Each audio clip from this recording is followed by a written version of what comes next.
अस्सलामुअलैकुम students, welcome to my YouTube channel.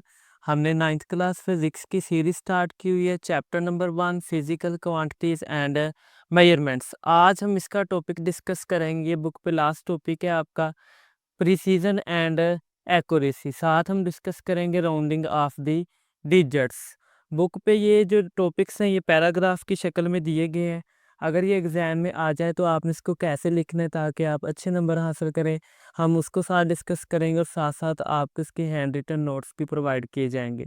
Book पे ये टॉपिक है जी प्रिसीजन एंड एक्यूरेसी। साथ ही इसका दिया गया है topic rounding off the digits. तो चलते हैं इस टॉपिक को डिस्कस करते हैं। Precision and accuracy. First of all हम इंट्रोडक्शन से स्टार्ट करेंगे। Introduction in measurements we want results that are both precise and accurate. These are two different concepts. अब हमें जब भी हम कोई मेजरमेंट लेते हैं हमें उसमें दो चीज़ों को मतलब इम्पोर्टेंस ज़्यादा देते हैं कि जो आपकी मेजरमेंट है वो ज़्यादा से ज़्यादा प्रिसाइज होनी चाहिए और ज़्यादा से ज़्यादा क्या होनी चाहिए, एक्यूरेट।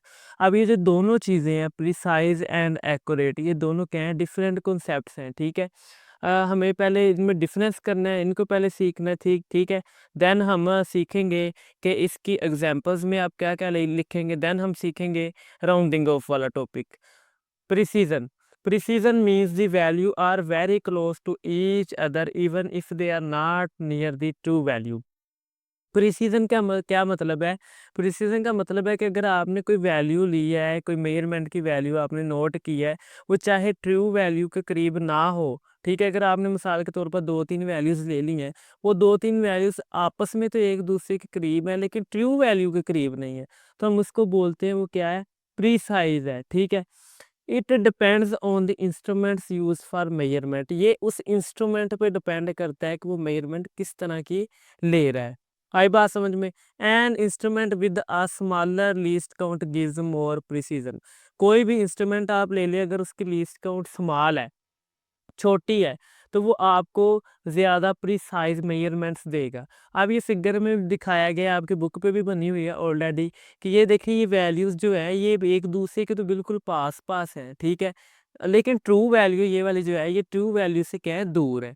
इसका मतलब ये आपस में तो प्रिसाइज है लेकिन ट्रू वैल्यू से क्या है, दूर। इसको हम बोलते हैं प्रिसीजन। अगर ये आ जाए तो इसमें आपने एग्जाम्पल को भी मेंशन करना है। एग्जाम्पल में आप क्या लिखेंगे? If we measure temperature 3 types and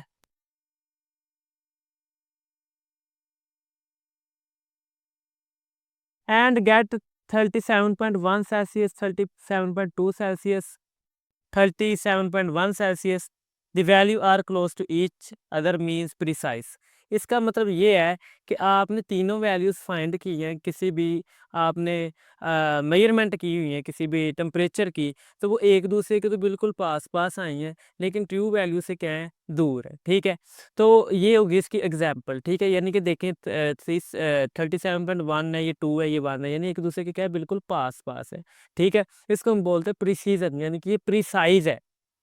next है जी accuracy. Accuracy means the measured value is very close to the actual और ट्रू वैल्यू। एक्यूरेसी का मतलब ये है कि आपने जो मेजरमेंट ली है वो ट्रू वैल्यू के क्या है, बिल्कुल पास पास है। हम इसकी एग्जांपल से देखते हैं, फिगर से। ये देखें ये ट्रू वैल्यू है, ट्रू वैल्यू के क्या है, ये बिल्कुल पास पास है। ठीक है। ये प्रिसाइज नहीं है लेकिन एक्यूरेट है, यानी कि ट्रू वैल्यू के क्या है, बिल्कुल पास पास आ रही है। इसको हम बोलते हैं accuracy. It depends on fractional uncertainty in the measurement. ये फ्रैक्शनल अनसर्टेनिटी पर डिपेंड करती है। ठीक है। फ्रैक्शनल अनसर्टेनिटी हमें ये बताती है कि आपने जो मेजरमेंट ली है उसमें एरर कितने परसेंट है। ठीक है। इसको आगे डिस्कस करते हैं। जैसे कि यहाँ पे मैं कहता हूँ कि आपने फॉर एग्जांपल कोई मेजरमेंट ले ली है, तो उस मेजरमेंट में जो आपका जो आपने मेजर वैल्यू की है वो है जी आपकी 20 सेंटीमीटर। ठीक है। और उसमें जो एरर है वो आ रहा है जी 1 सेंटीमीटर। ठीक है। तो आप क्या करेंगे, फ्रैक्शनल चेंज क्या करती है, आपने जितना एरर है या जितनी अनसर्टेनिटी है वो और डिवाइडेड बाय जितनी आपने मेजर वैल्यू की है उसको अगर आप डिवाइड कर देंगे तो आपके मल्टीप्लाई 100 कर देंगे तो आपको वो बता देगी कि इसमें एरर कितने परसेंट है। ठीक है। तो ये फ्रैक्शन चेंज हमें ये बताती है कि जो आपने वैल्यू मेजर की है उसमें एरर कितना है, ठीक है, कितने परसेंट एरर है, 5% है, 10% है। इसको हम बोलते हैं फ्रैक्शनल अनसर्टेनिटी।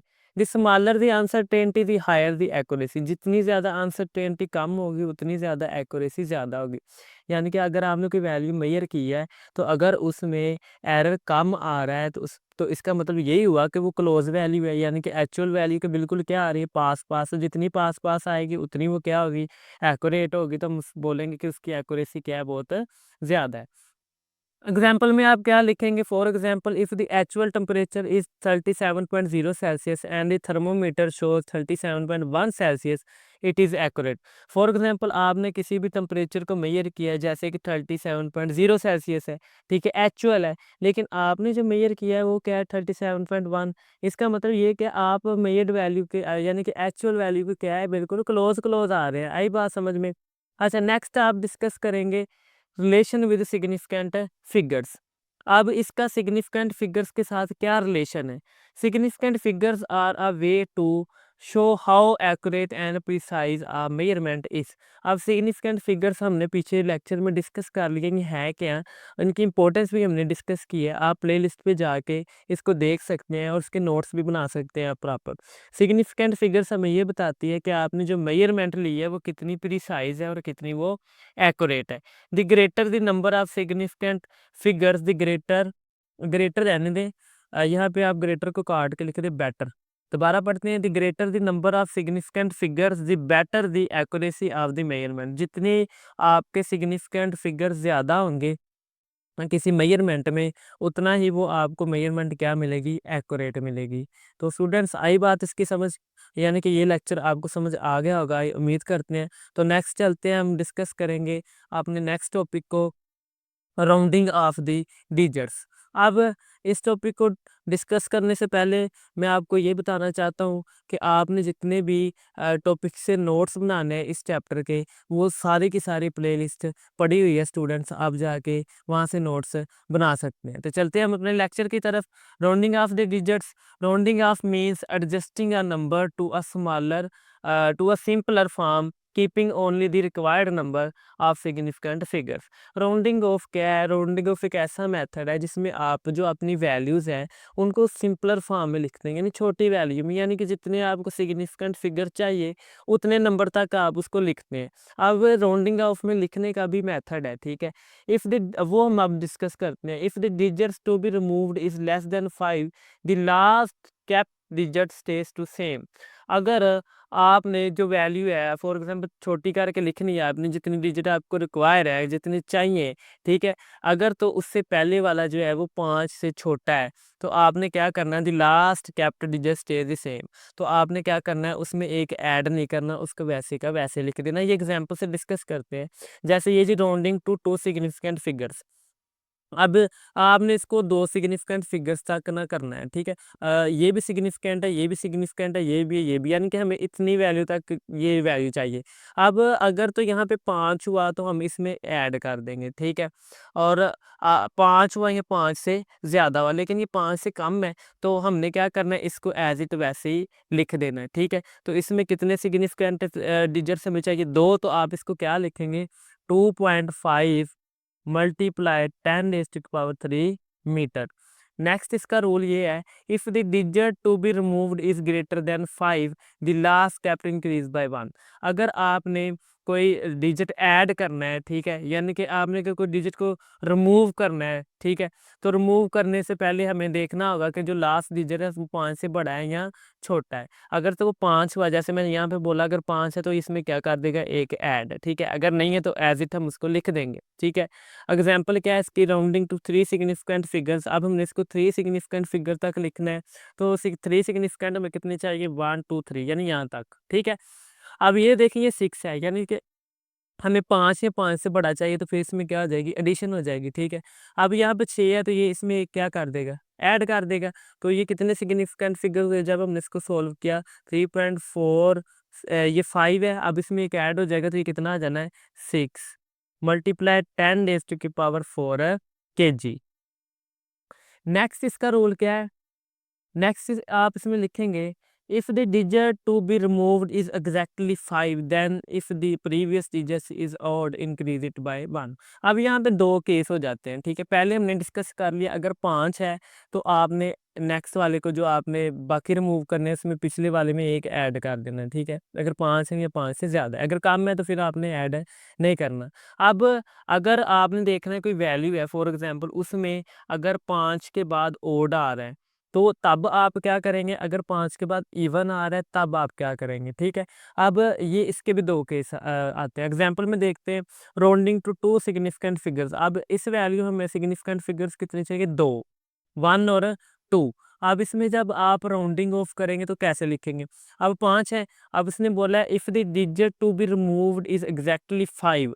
अगर आपने एग्जैक्टली 5 डिजिट को रिमूव करना है, for example then if the previous digit is odd, अगर तो ये डिजिट ओड है तो आप क्या करेंगे, इंक्रीज इट बाय 1, तो आप एक उसमें क्या कर देंगे, ऐड कर देंगे। तो आप क्या करेंगे, 4 में एक ऐड करेंगे तो हमें दो सिग्निफिकेंट फिगर तक चाहिए, तो ये आ जाना है 4.5। 5 और एक ऐड किया कितना आ जाना है, 6 हो जाना है, ठीक है। 4.6 इस तरह लिख लें, 4.6 मल्टीप्लाई 10⁻²। मीटर। नेक्स्ट रूल क्या है, if the previous digit is even, अगर तो आपका प्रीवियस डिजिट ये वाला इवन है तो आप क्या करेंगे, कैप्ट इट द सेम, आपने इसको एज इट लिखना, चाहे 5 यहाँ पे है या 5 से बड़ी वैल्यू है, ठीक है। 5 से छोटी हुई तो फिर तो ये वैसे ही आ जाना है। अगर यहाँ पे 5 भी है, 5 से बड़ी भी है, अगर तो ये इवन है तो आप इसको रिमूव करना चाहते हैं तो आप इसको एज इट ही लिख देंगे, 4.4 मल्टीप्लाई 10⁻²। मीटर।